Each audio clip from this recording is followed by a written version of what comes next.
Hello everyone, I am Shahnaz Malik and you're watching Data Analytics Professional.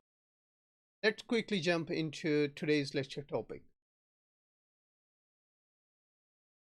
Now, as all of you are aware, this is an SQL for data analysts and data scientists, and current topic for this lecture is SQL data types, and this is lecture number 36 given by myself.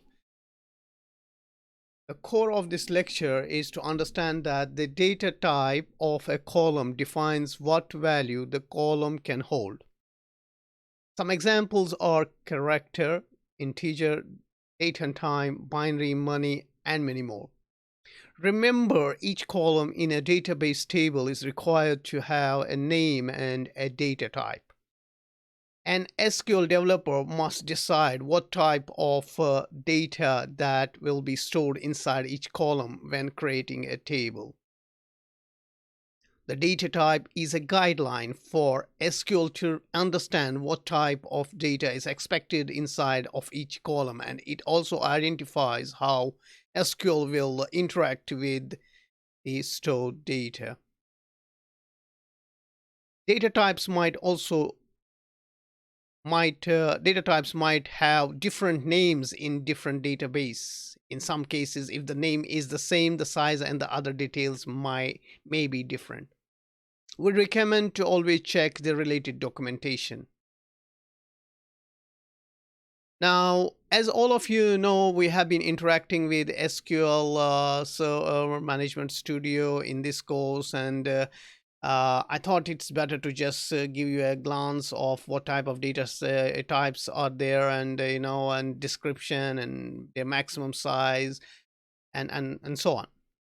Now, if you see on the table that I have provided, data types might be, as char, varchar, varchar maximum, text, and nchar, nvarchar, nvarchar maximum, ntext binary, and var binary, and var binary maximum, and image.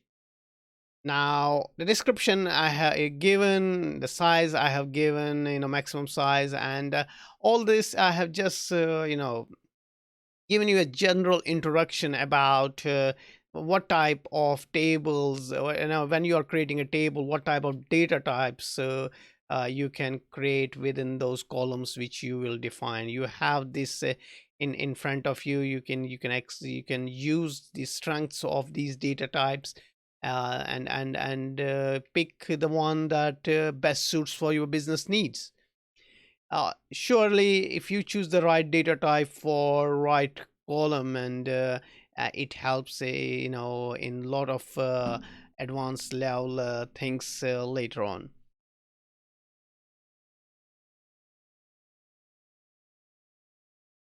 Now, I want to keep this lecture to the point and sweet, so I hope you like this. And if you did like, then please subscribe, connect to my account if you haven't done until now, and please hit the notification bell so that you get notified as soon as I upload new videos. I hope to see all of you in next video. Until then, I thank you all for watching Data Analytics Professionals, and remember, sharing this video is a caring for yourself and the society. And if you share with somebody, if you share today this video with somebody, maybe some other day that person will share something better with you. Now, I love to talk to you with all of you guys, but it's time to say goodbye.